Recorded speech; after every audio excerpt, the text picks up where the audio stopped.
નમસ્કાર વિદ્યાર્થી મિત્રો, લાસ્ટ લેક્ચરની અંદર આપણે આલ્ડીહાઇડ અને કીટોનની રાસાયણિક પ્રક્રિયાઓ જોતા હતા. એમાં કેન્દ્રાનુરાગી રાસાયણિક પ્રક્રિયાઓ વિશે ચર્ચા કરી હતી. એના પછી રિડક્શન પ્રક્રિયાઓ વિશે ચર્ચા કરી હતી. રિડક્શન પ્રક્રિયાની અંદર આપણે વુલ્ફ કિર્ચનર ક્લેમેન્સન રિડક્શન જોયું અને એક પ્રબળ રિડક્શન કરતા જેવા કે લિથિયમ એલ્યુમિનિયમ હાઇડ્રાઇડ અને સોડિયમ બોરોહાઇડ્રેટ સાથે આલ્ડીહાઇડનું રિડક્શન થાય તો પ્રાથમિક આલ્કોહોલ મળે અને કીટોનનું રિડક્શન થાય તો દ્વિતીયક આલ્કોહોલ મળે. એ જ રીતે વુલ્ફ કિર્ચનર અને ક્લેમેન્સન રિડક્શન દ્વારા આપણને અનુવર્તી આલ્કેન મળતા હતા. હવે ઓક્સિડેશન પ્રક્રિયાઓ જોવાની છે કે આલ્ડીહાઇડ અને કીટોન સંયોજનો ના ઓક્સિડેશન પ્રક્રિયાઓ કેવી છે. આમ જોઈએ તો આલ્ડીહાઇડ અને કીટોનની ઓક્સિડેશન પ્રક્રિયાઓ થોડીક અલગ પડી છે. આલ્ડીહાઇડનું ઓક્સિડેશન પ્રબળ ઓક્સિડેશન કરતા જેવા કે KMnO4 પછી HNO3 K2Cr2O7 પોટેશિયમ ડાઇક્રોમેટ એવા ઓક્સિડેશન કરતાઓ વડે ઓક્સિડેશન કરતા આલ્ડીહાઇડમાંથી કાર્બોક્સિલિક એસિડમાં રૂપાંતર થાય છે. એટલે કે CHO માંથી COOH માં રૂપાંતર થાય અને અમુક મંદ ઓક્સિડેશન કરતાઓ જેવા કે ટોલેન્સ પ્રક્રિયક અને ફેહલિંગ થી પણ એનું કાર્બોક્સિલેટ આયન અનુવર્તી કાર્બોક્સિલેટ આયનની અંદર ઓક્સિડેશન થાય છે. જ્યારે કીટોનની ઓક્સિડેશન પ્રક્રિયાઓ થોડીક અલગ પડે છે. કીટોનનું ઓક્સિડેશન કરવામાં આવે ત્યારે એમાંથી કાર્બોક્સિલિક એસિડનું મિશ્રણ મળે છે. બે અલગ અલગ કાર્બોક્સિલિક એસિડ મળે છે, એનું મિશ્રણ મળે છે. તો આ રીતે કીટોનની ઓક્સિડેશન પ્રક્રિયાઓ છે એ આલ્ડીહાઇડની ઓક્સિડેશન પ્રક્રિયા કરતા થોડીક અલગ જોવા મળે છે. કીટોનની અંદર આ બાજુનો અથવા તો આ બાજુનો જે બંધ તૂટે છે એને અનુલક્ષીને કા આ સાઈડનો ભાગ છે એ એસિડ તરીકે મળશે અને બીજો આ બાજુનો ભાગ એસિડ તરીકે મળશે. એટલે કે બંને એસિડનું મિશ્રણ મળે છે. હવે આપણે વાત કરીએ આલ્ડીહાઇડની જે બીજી બે મંદ ઓક્સિડેશન કરતા વડે ઓક્સિડેશન થાય છે એ ખૂબ જ મહત્વની આયનબી પ્રક્રિયા છે. એક ટોલેન્સ કસોટી છે અને બીજી ફેહલિંગ કસોટી છે. આ બંને પ્રક્રિયાઓ આલ્ડીહાઇડની પરખ માટે વપરાય છે. હું એક ઉદાહરણ લઈને તમને સમજાવું કે તમને મેં એક પદાર્થ આપ્યો છે ટેસ્ટ ટ્યુબની અંદર અને એવી ટેસ્ટ કરવાની કીધી છે કે એ પદાર્થની અંદર આલ્ડીહાઇડ સમૂહ છે કે નહીં, આલ્ડીહાઇડ સમૂહની પરખ કરો. તમે એ ટેસ્ટ ટ્યુબની અંદર પદાર્થ લઈ એની અંદર તાજું બનાવેલું ટોલેન્સ પ્રક્રિયક એટલે એમોનિયામય સિલ્વર નાઇટ્રેટ, બરાબર, એમોનિયાની અંદર બનાવેલો સિલ્વર નાઇટ્રેટ નાખી અને એનું જે દ્રાવણ બનાવવામાં આવે જેને ટોલેન્સ પ્રક્રિયક કહેવાય. લેબની અંદર પણ આ કસોટી આપણે પ્રેક્ટિકલમાં પણ છે, ખૂબ જ મહત્વની કસોટી છે. જ્યારે તમને આપેલો પદાર્થની અંદર તમે ટોલેન્સ પ્રક્રિયક નાખો છો અને એને હીટ કરો છો બર્નર ઉપર, ત્યારે ટેસ્ટ ટ્યુબની બહારની સપાટી, સાઈડની સપાટી ઉપર જો Ag એટલે કે સિલ્વર ધાતુ જમા થાય અને સિલ્વર ધાતુ જમા થવાને લીધે એ સપાટી ચળકતી દેખાય, અરીસા જેવી દેખાય, તો સમજવાનું કે તમને આપેલો જે પદાર્થ છે એની અંદર આલ્ડીહાઇડ સમૂહ છે એ હાજર છે. એટલે કે આ કસોટી આલ્ડીહાઇડની પરખ માટે વપરાય છે. આ કસોટીનું બીજું નામ રજત દર્પણ કસોટી છે. ઇંગ્લિશમાં એને સિલ્વર મિરર ટેસ્ટ તરીકે પણ ઓળખવામાં આવે છે. કેનો ઉપયોગ કરવામાં આવે? ટોલેન્સ પ્રક્રિયક એટલે કે એમોનિકલ સિલ્વર નાઇટ્રેટ, એમોનિયામય સિલ્વર નાઇટ્રેટ બેઝિક માધ્યમની અંદર તમે ઉમેરો ત્યારે આલ્ડીહાઇડનું રૂપાંતરણ અનુવર્તી કાર્બોક્સિલેટ આયનમાં થાય અને Ag+ નું રૂપાંતર Ag ની અંદર રિડક્શન થાય અને Ag જે કસનળીની સપાટી પર ચળકતી દેખાય છે એનું કારણ Ag છે, એટલા માટે એને રજત દર્પણ કહેવામાં આવે. પાણી અને એમોનિયાના અણુ છે એ છૂટા પડે છે. તો આ રજત દર્પણ કસોટી વિશે આપણે વાત કરી. એના પછીની ચર્ચા છે એ ફેહલિંગ કસોટી. ફેહલિંગ કસોટી માટે બે દ્રાવણ લેવામાં આવે છે, ફેલિંગ A અને ફેલિંગ B. ફેલિંગ A તરીકે કોપર સલ્ફેટ CuSO4 જે વાદળી રંગનું હોય છે, અને ફેલિંગ B તરીકે સોડિયમ પોટેશિયમ ટાર્ટ્રેટ જેને રોસેલ ક્ષાર પણ કહેવાય. એનું મેં અહીંયા બંધારણ દોરીને આપ્યું છે કે COOK CHOH અને COONA sodium potassium tartrate. Fehling A અને ફેલિંગ B બંનેને સમાન પ્રમાણમાં 1:1 પ્રમાણમાં મિશ્ર કરી સરખાઈ એની અંદર પદાર્થ ઉમેરવામાં આવે છે. માની લો કે તમને જે આપેલો પદાર્થ છે એ ઉમેરવામાં આવે અને પછી તમે એને હીટ કરો એટલે લાલાશ પડતા કથ્થઈ રંગના જો અવક્ષેપ જોવા મળે તો સમજવાનું કે તમને આપેલા પદાર્થની અંદર આલ્ડીહાઇડ સમૂહ હાજર છે. પણ આ કસોટી માત્ર એલિફેટિક આલ્ડીહાઇડ માટે ઉપયોગી છે. એરોમેટિક આલ્ડીહાઇડ છે ફેલિંગ કસોટી આપતા નથી. આ વાત પણ યાદ રાખવાની. જ્યારે ટોલેન્સ છે એ બંને એરોમેટિક અને એલિફેટિક બંને આલ્ડીહાઇડ છે કસોટી આપે છે, જ્યારે ફેલિંગ કસોટી માત્ર એલિફેટિક આલ્ડીહાઇડ જ આપે છે. લાલ રંગ કોના લીધે છે? તો કે જે Cu+2 છે એનું રૂપાંતર Cu+1 ની અંદર થાય છે, અને જે ઓક્સિજન સાથે જોડાય ક્યુપ્રસ ઓક્સાઇડ કે જે લાલાશ પડતા કથ્થઈ રંગના અવક્ષેપ દેખાડે છે. આલ્ડીહાઇડમાંથી રૂપાંતર કાર્બોક્સિલેટ આયનમાં CuSO4 એમાંથી Cu2O થયું અને પાણીના અણુ છે એ છૂટા પડે છે. તો આલ્ડીહાઇડની ઓક્સિડેશન પ્રક્રિયાઓ 3 જોઈ. એક સામાન્ય ઓક્સિડેશન, બીજું મંદ ઓક્સિડેશન કરતા હોય જેવા કે ટોલેન્સ પ્રક્રિયક અને ફેલિંગ કસોટી દ્વારા પણ એનું અનુવર્તી કાર્બોક્સિલેટ આયનની અંદર ઓક્સિડેશન થાય છે. આ બંને કસોટી આલ્ડીહાઇડની પરખ માટે વપરાય છે. કીટોનની વાત કરી ગયા. હવે મિથાઇલ કીટોન, એવો કીટોન કે જેની બાજુમાં મિથાઇલ સમૂહ રહેલો છે જેને મિથાઇલ કીટોન કહેવાય. આ કસોટીને આયોડોફોર્મ કસોટી કીધી છે. આવા કીટોનની તમે સોડિયમ હાઇપોહેલાઇડ NaOH સાથે પ્રક્રિયા કરો એટલે કીટોનની અંદર રહેલો જે એક બાજુનો મિથાઇલ છે એ દૂર થાય છે અને ત્યાં ONA જોડાય છે.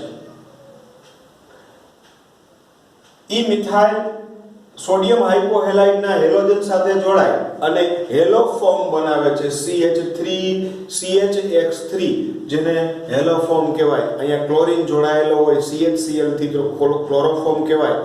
આયોડિન જોડાયેલો હોય તો એને આયોડોફોર્મ કહેવામાં આવે છે.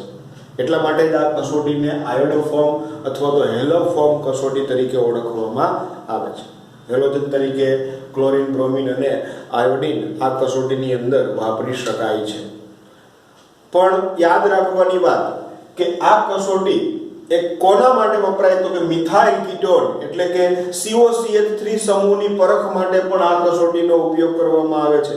આના પછીનો કોયડો છે ને એની અંદર તમને કીધું છે કે ભાઈ આ આયોડોફોર્મ કસોટી આપે છે એનો મતલબ કે ઈ સંયોજન છે ને મિથાઇલ કીટોન ધરાવે છે. મિથાઇલ કીટોન એટલે કે COCH3 ધરાવે છે. બરાબર. કીટોનનું ઓક્સિડેશનની અંદર આ બે વાત આપણે કરી.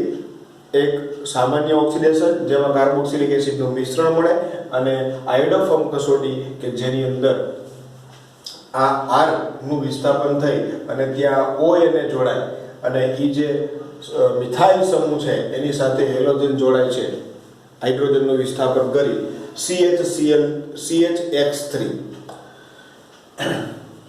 મેં કીધું એમ આયોડોફોર્મ કસોટી એ COCH3 સમૂહની પરખ માટે અને બીજું CH3CHOH સમૂહની પરખ માટે પણ વપરાય છે. એના પછી ખૂબ જ IMP પ્રશ્ન, લાસ્ટ બોર્ડની એક્ઝામમાં પણ આ પ્રશ્ન પૂછાઈ ગયો હતો કે આલ્ડોલ સંઘનન અને ક્રોસ આલ્ડોલ સંઘનન સમજાવો. લાસ્ટ યર માત્ર ક્રોસ આલ્ડોલ સંઘનનનો પ્રશ્ન પૂછાણો હતો. જ્યારે આલ્ડીહાઇડની મંદ NaOH સાથે પ્રક્રિયા કરવામાં આવે, કેવો આલ્ડીહાઇડ હોય કે જેની પાસે આલ્ફા હાઇડ્રોજન હોય. આલ્ફા હાઇડ્રોજન ધરાવતા આલ્ડીહાઇડની મંદ બેઝ સાથે પ્રક્રિયા કરવામાં આવે ત્યારે એમાંથી એક સંયોજન મળે છે, એના ઉપરથી આલ્ફા બીટા, આલ્ફા ઉપરથી હાઇડ્રોજન ને બીટા ઉપરથી હાઇડ્રોક્સી સમૂહ દૂર થઈ અને બંને વચ્ચે ડબલ બોન્ડ બને તો આ પ્રક્રિયાને આલ્ડોલ સંઘનન કહેવાય. એટલા માટે આલ્ડોલ સંઘનન આલ્ડીહાઇડ અને આલ્કોહોલ બંને વચ્ચે પ્રક્રિયા થતી હોવાથી અને આલ્ડ વત્તા ઓલ એટલે આલ્ડોલ સંઘનન કહેવામાં આવે છે. કીટોન માટે પણ આ શબ્દ વપરાય છે. કીટોન પણ આ પ્રક્રિયા આપે છે. આપણે જોઈએ કઈ રીતે આ પ્રક્રિયા થાય છે. ખાસ યાદ રાખવાનું, આવા બે અણુ લીધા, CH3CHO અને બીજો પણ CH3CHO. હું અહીંયા લઉં છું. પેલા CH3CHO અહીંયા ડબલ બોન્ડ ઓક્સિજન છે,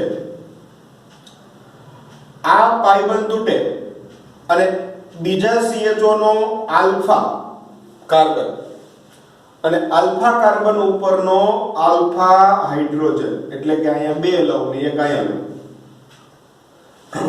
આ આલ્ફા હાઇડ્રોજન છે એ દૂર થાય અને એ આ ઓક્સિજન સાથે જોડાય. જ્યારે આ કાર્બન છે એ પેલા કાર્બન સાથે જોડાય, આની ઉપર પ્લસ ચાર્જ આવે એટલે ઇલેક્ટ્રોન અનુરાગી પ્રક્રિયક તરીકે વર્તે અને આ જે છે એ કેન્દ્રાનુરાગી પ્રક્રિયક તરીકે વર્તે છે અને આ કાર્બન સાથે અહીંયા જોડાશે. એટલે જોજો મિત્રો, CH3 CH આની સાથે OH, આ કાર્બન સાથે CH2 અને પછી CHO, આવું એક મધ્યવર્તી સંયોજન બને કે જેમાં આલ્ડીહાઇડ અને આલ્કોહોલ બંને છે. હવે આલ્ડીહાઇડ પછીનો કાર્બન એને આલ્ફા કાર્બન કહીએ અને એના પછીના કાર્બનને બીટા. આલ્ફા ઉપરથી બીટા ઉપરથી હાઇડ્રોક્સી અને આલ્ફા ઉપરથી હાઇડ્રોજન દૂર થઈ અને બંને કાર્બન વચ્ચે દ્વિબંધ બને છે અને એક બ્યુટ2 ઇનાલ નિપજ મળે છે. CH3 CH double bond CH અને CHO બ્યુટ2 ઇનાલ નિપજ મળે. આ પ્રક્રિયાને આલ્ડોલ સંઘનન કહેવાય. આ આલ્ડીહાઇડમાં થાય. કીટોનની અંદર પણ આ પ્રક્રિયા થાય છે કે CH3COCH3 બેરિયમ હાઇડ્રોક્સાઇડ જે બેઝ છે એની હાજરીમાં પ્રક્રિયા કરવામાં આવે તો આપણે કીધું એમ આવો જ બીજો અણુ હશે, એમાં આ કાર્બન અથવા તો આ કાર્બન કોઈ પણ એકને તમે આલ્ફા કાર્બન કહી દો તો આલ્ફા ઉપરથી હાઇડ્રોજન અને પેલો જે ઇલેક્ટ્રોન અનુરાગી છે ત્યાં ડબલ બોન્ડ, આની જેમ ડબલ બોન્ડ ઓક્સિજન દૂર થશે અને એ સાથે કાર્બન જોડાશે અને ઓક્સિજન સાથે હાઇડ્રોજન એટલે CH3COH અને આ CH3 મેં ઉપર લખ્યો છે કારણ કે બીજો અણુ છે એનો આલ્ફા કાર્બન એ સીધા જ આ કાર્બન સાથે જોડાતો હોય છે, COCH3. હવે કીટોન અને એની બાજુનો કાર્બનને આલ્ફા કાર્બન, એની બાજુના કાર્બનને બીટા કાર્બન કહેશું. આલ્ફા ઉપરથી હાઇડ્રોજન અને બીટા ઉપરથી OH દૂર થાય અને આ બંને કાર્બન વચ્ચે દ્વિબંધ બને છે ગરમ કરતા, પાણીનો અણુ દૂર થાય. CH3 C double bond CH, અહીંથી એક હાઇડ્રોજન દૂર થયો અને COCH3. આનું નામ 1 2 3 4 અને 5, ચોથા કાર્બન ઉપર મિથાઇલ, 5 કાર્બન એટલે પેન્ટ, ત્રીજા કાર્બન ઉપર ડબલ બોન્ડ 3 ઇન અને બીજા કાર્બન ઉપર કીટોન છે એટલે 2 ઓન.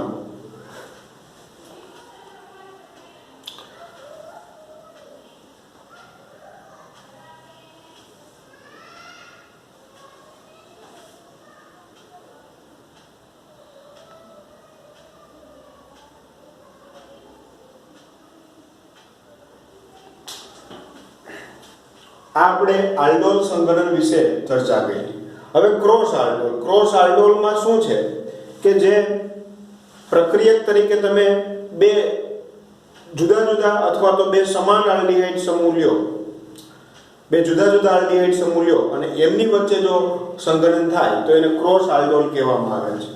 માની લો કે ક્રોસ આલ્ડોલની અંદર એક મેં ઇથેનોલ લીધું અને બીજું પ્રોપેનોલ લીધું ઇથેનોલ અને પ્રોપેનોલ. પહેલા બંને ઇથેનોલના અણુ સાથે પ્રક્રિયા થાય, એક ઇથેનોલનો અણુ અને બીજો ઇથેનોલનો અણુ, તો આને સ્વયં આલ્ડોલ કહેવાય. એક પ્રોપેનોલનો અણુ અને બીજો પ્રોપેનોલનો અણુ, તો એને સ્વયં આલ્ડોલ કહેવાય. પણ એક ઇથેનોલ અને બીજો પ્રોપેનોલ, તો એને ક્રોસ આલ્ડોલ કહેવાય. એક પ્રોપેનોલ અને બીજો ઇથેનોલ, તો એને પણ ક્રોસ આલ્ડોલ કહેવામાં આવે છે. પોતાના બે અણુઓ વચ્ચે થાય તો સ્વયં આલ્ડોલ, પેલાની બીજા સાથે થાય તો ક્રોસ આલ્ડોલ. હવે તમને એમ થાય કે આની સાથે અને આની સાથે, તો એમાં શું ફેર? પણ પેલા જે આની સાથે થાય તો ઇલેક્ટ્રોન અનુરાગી તરીકે વર્તે, ના કેન્દ્ર અનુરાગી તરીકે વર્તે છે. બીજી વખત આ છે ઇલેક્ટ્રોન અનુરાગી તરીકે વર્તે અને બીજો આલ્ડીહાઇડ છે કેન્દ્ર અનુરાગી પ્રક્રિયક તરીકે વર્તતો હોય, એટલે બે અલગ અલગ નિપજો મળે. એક પછી એક નિપજ જોઈએ. 4 નિપજ મળશે, બે સ્વયં આલ્ડોલની અને બે ક્રોસ આલ્ડોલની. પહેલા બે મિથેનોલની, બે ઇથેનોલની વાત કરીએ. હવે અહીં આપણે વચ્ચેનું સ્ટેપ છે એ બતાવશું નહીં, સીધું લખવું. કઈ રીતે લખવું એના વિશે પણ ચર્ચા કરું કે CH3CHO અને એના જેવો જ બીજો CH3CHO. આ પહેલો ઇલેક્ટ્રોન અનુરાગી તરીકે વર્તે, બીજો છે કેન્દ્ર અનુરાગી તરીકે વર્તે છે. હવે બીજાના આલ્ફા કાર્બન ઉપરથી બે હાઇડ્રોજન દૂર કરવા. જો આ એક સિમ્પલ રીત છે. અને આનો જે આ ડબલ બોન્ડ ઓક્સિજન છે એને દૂર કરવાનો. આ કાર્બનને સીધો અહીં જોડી દેવાનો. CH3C ડબલ બોન્ડ C, પછી 3 હાઇડ્રોજન છે ને બે દૂર કરી નાખવા માટે CH અને CHO. એટલે પહેલીની પર જો CH3C double bond, CH3CH double bond, CHCHO પહેલીની પર. આનું નામ તો કે બ્યુટ2 ઇનાલ. હવે આવી જ રીતે બંને પ્રોપેનોલની ચર્ચા કરીએ કે CH3 CH2 CHO. પહેલો છે ઇલેક્ટ્રોન અનુરાગી તરીકે વર્તે, બીજો છે કેન્દ્ર અનુરાગી તરીકે વર્તે. ત્યારે અહીંયા ડબલ બોન્ડ ઓક્સિજન છૂટો પડી જશે અને ઈ આના આલ્ફા કાર્બન ઉપર જોડાશે. આ એક ધ્યાન રાખવાનું, છેલ્લો નહીં પણ આલ્ફા કાર્બન ઉપર. અહીંથી બે હાઇડ્રોજન દૂર થઈ જશે. CH3 CH2 CH double bond, CH3 CH2 CH double bond, આટલું એમને આ કાર્બન ઉપરથી બે હાઇડ્રોજન દૂર થયા એટલે માત્ર કાર્બન. આની સાથે એક CH3 છે મેં નીચે લખ્યો અને એની સાથે CHO. તો આ સ્વયં આલ્ડોલની નિપજ થઈ. આનું નામ આપવું હોય તો બીજા કાર્બન ઉપર મિથાઇલ 2 મિથાઇલ 5 કાર્બન એટલે પેન્ટ 2 ઇનાલ, પેન્ટ 2 બીજા ઉપર ઇન અને પહેલા ઉપર આલ, પેન્ટ 2 ઇનાલ. હવે વાત કરીએ ક્રોસ આલ્ડોલ. પહેલા આ અને આ આવી રીતે વાત કરીએ. એક CH3CHO અને બીજું છે CH3CH2CHO. અહીંથી ડબલ બોન્ડ ઓક્સિજન અને આના આલ્ફા કાર્બન ઉપરથી CH2 એટલે આને તમે જોડી દો. CH3CHC, CH3CHC. આની સાથે એક CH3 મેં ઉપર લખ્યો અને પછી CHO. એકદમ સિમ્પલ છે. હવે ચોથી નિપજ આવી રીતે લેશું. પહેલા અને પછી આ CH3CH2CH અહીંયા double bond, CH3CH2CH double bond કોના આલ્ફા કાર્બન ઉપર, CH2 છે એની બદલે માત્ર CH અને પછી CHO. Cross aldol સંઘનન. પેલી બે નિપજ છે એ સ્વયં આલ્ડોલ સંઘનનની થઈ અને બીજી બે નિપજ છે એ ક્રોસ આલ્ડોલ સંઘનનની થશે. એકદમ સિમ્પલ છે. પરીક્ષાની અંદર વારંવાર આ પ્રશ્નો અથવા તો આને લગતા પ્રશ્નો છે એ પૂછાય છે. લાસ્ટ એક્ઝામની અંદર ટેક્સ્ટ બુકમાં આપેલો, સ્વાધ્યાયમાં આપેલો પ્રશ્ન છે એ સેમ પૂછાણો હતો. ઘણી વખત તમને આ પ્રક્રિયક બદલાવી નાખે એટલે નિપજ ગોખવાની નથી, પણ કઈ રીતે નિપજ મળે છે એ તમારે જોવાનું છે. તમને એમ પૂછે કે ઇથેનોલ અને પ્રોપેનોલની આલ્ડોલ સંઘનનથી બનતી 4 નિપજોના અણુસૂત્રો સમીકરણ લખો, અણુસૂત્રો અને નામ લખો, અને દરેકની અંદર કોણ કેન્દ્રાનુરાગી અને કોણ ઇલેક્ટ્રોન અનુરાગી તરીકે વર્તે છે તે દર્શાવો. તો આપણે 4 અલગ અલગ સમીકરણ લખી અને પહેલા છે એ બધાને ઇલેક્ટ્રોન અનુરાગી તરીકે દર્શાવી દેવાના અને બીજા છે એને કેન્દ્રાનુરાગી પ્રક્રિયક તરીકે વર્તે છે એ રીતે દર્શાવી દેવાના. તો 4 સમીકરણ બનશે, એકનું એક, બીજાનું બીજું, ત્રીજાનું ત્રીજું અને ચોથાનું ચોથું. એ રીતે નામ પણ લખવાના. પહેલી 2 નિપજ માટે સ્વયં આલ્ડોલ લખવાનું અને પછીની જે બીજી 2 નિપજ છે એના માટે ક્રોસ આલ્ડોલ એવું પણ લખશું. એના પછી આ વાત હતી ખાસ આલ્ફા હાઇડ્રોજન, કે એવો આલ્ડીહાઇડ કે જેની પાસે આલ્ફા હાઇડ્રોજન હોય, એવો કીટોન કે જેની પાસે આલ્ફા હાઇડ્રોજન હોય. પણ કે હવે એવા આલ્ડીહાઇડ કે કીટોન કે જેની પાસે આલ્ફા હાઇડ્રોજન ન હોય, તો આવા સંયોજનો કેનિઝારો પ્રક્રિયા આપે છે. અને આ પ્રક્રિયામાં શું થાય એના વિશે આપણે ચર્ચા કરીએ. કે આવા કે જેની પાસે આલ્ફા હાઇડ્રોજન નથી એનું ઓક્સિડેશન અને રિડક્શન બંને પ્રક્રિયા એક જ સાથે થાય છે, એટલે કે વિષમીકરણની પ્રક્રિયા થાય છે. એક વખત રિડક્શન થઈ અને આલ્કોહોલ બને, બીજી વખત એનું ઓક્સિડેશન થઈ, એ જ પ્રક્રિયકનું ઓક્સિડેશન થઈ અને એનો સોડિયમ ક્ષાર બને છે, એસિડનો ક્ષાર બને છે. ઉદાહરણ તરીકે આપણે મિથેનોલ લઈએ. મિથેનોલના 2 પ્રક્રિયકો છે. આ પહેલા પ્રક્રિયકનું રિડક્શન થાય છે એટલે કે બંને બાજુ હાઇડ્રોજન ઉમેરાય છે, એટલે CH3OH આ બન્યું CH3OH. હાઇડ્રોજન ઉમેરણા, ઇટ મીન્સ કે આનું રિડક્શન થયું. આ પ્રક્રિયકનું રિડક્શન થયું. જ્યારે બીજો આલ્ડીહાઇડ છે એમાં અહીંયા OK દાખલ થાય છે, ઓક્સિજન દાખલ થતો હોવાથી ઓક્સિડેશન થાય છે. CH ડબલ બોન્ડ O અને OK ઓક્સિડેશન થયું. એક જ પ્રક્રિયાની અંદર રિડક્શન અને ઓક્સિડેશન થતું હોવાથી આ પ્રક્રિયાને વિષમીકરણની પ્રક્રિયા કહેવાય. અહીંયા આલ્ફા હાઇડ્રોજન નથી અને આ પ્રક્રિયા થાય છે, એનું નામ આપ્યું છે કેનિઝારો પ્રક્રિયા. પરીક્ષાની અંદર ખૂબ જ મહત્વની પ્રક્રિયા છે આ પણ કેનિઝારો. જો આ છેલ્લો લેક્ચર અને આ લેક્ચર, આ બંને લેક્ચરો પરીક્ષા માટે ખૂબ જ મહત્વના છે. લાસ્ટ લેક્ચરમાં આપણે ભણ્યા હતા ક્લેમેન્સન અને વુલ્ફ કિસ્નર, ઈ પણ પરીક્ષામાં પૂછાઈ ગયેલી રિએક્શન છે. ઓકે, છેલ્લી પ્રક્રિયા કે ઇલેક્ટ્રોન અનુરાગી વિસ્થાપન. આમ તો એરોમેટિક આલ્ડીહાઇડ સંયોજનો ઇલેક્ટ્રોન અનુરાગી વિસ્થાપન પ્રક્રિયાઓ આપે છે, પણ આલ્ડીહાઇડ સમૂહ એટલે કે આ જે સમૂહ છે CHO સમૂહ એ અક્રિયકારક હોવાથી તે મેટા નિર્દેશક તરીકે વર્તે છે. મેટા નિર્દેશક એટલે કે દાખલ થતા સમૂહને મેટા સ્થાન ઉપર દાખલ કરશે. આની પહેલા આપણે ભણી ગયા હતા કે OCH3 ની બધા પેરા નિર્દેશક સમૂહ હતા, એટલે દાખલ થતો સમૂહ પેરા સ્થાન ઓર્થો અથવા તો પેરા સ્થાન ઉપર દાખલ થતો હતો. જ્યારે આલ્ડીહાઇડ એટલે કે CHO સમૂહ મેટા નિર્દેશક સમૂહ હોવાથી જો તમે બેન્ઝાલ્ડીહાઇડનું નાઇટ્રેશન કરો તો તમને મેટા નાઇટ્રો બેન્ઝાલ્ડીહાઇડ મળે છે. મેટા સ્થાન ઉપર NO2 જોડાય છે. મેટા નાઇટ્રો બેન્ઝાલ્ડીહાઇડ HNO3 અને H2SO4 સાથે ઠંડુ તાપમાન 273 થી 278 કેલ્વિન એટલે કે 0 થી 5 અંશ સેલ્સિયસ તાપમાને જ્યારે ગરમ કરવામાં આવે ત્યારે એમાંથી મેટા સ્થાન ઉપર NO2 જોડાય અને મેટા નાઇટ્રો બેન્ઝાલ્ડીહાઇડ બને છે. તો આ રીતે ઓક્સિડેશન પ્રક્રિયાઓ જોઈ.